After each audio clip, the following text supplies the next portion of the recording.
So guys দেখো এই গাছটাতে কত ডুমুর ধরছে, দেখো একদম আঙ্গুরে থোকা থোকার মতো লাগতেছে।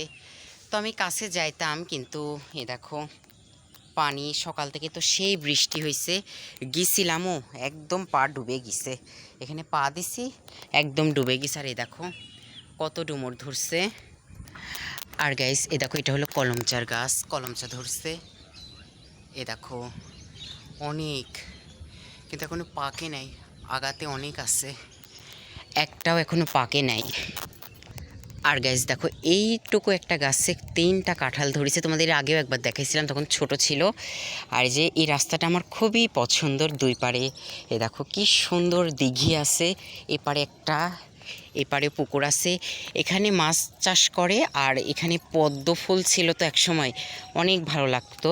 কিন্তু একটা জিনিসই খারাপ, দেখো এই রাস্তা ভেঙে গেছে, দুই পারের রাস্তা ড্যামেজ হয়ে গেছে। আরে দেখো এই বিড়ালটা কি করতেছে। আর এখন আমি যাচ্ছি হলাম পড়াইতে, 3টা বেজে গেছে, তাড়াতাড়ি করে যাচ্ছি। এ দেখো কত খেজুর ধরিছে। এখন বৃষ্টি তো, বৃষ্টি হয়েছে একটু আগে থেকে, 2 ঘন্টা বৃষ্টি হয়েছে, এই জন্য রাস্তাঘাটে কোনো মানুষ নেই। সবাই হয়তো দুপুরের খাওয়া দাওয়া শেষ করে একটা শান্তির ঘুম দিছে। আর আমি যাচ্ছিলাম পড়াইতে, যাই ঠান্ডা ঠান্ডা ভালোই লাগতেছে। তো চলো যাওয়া যাক।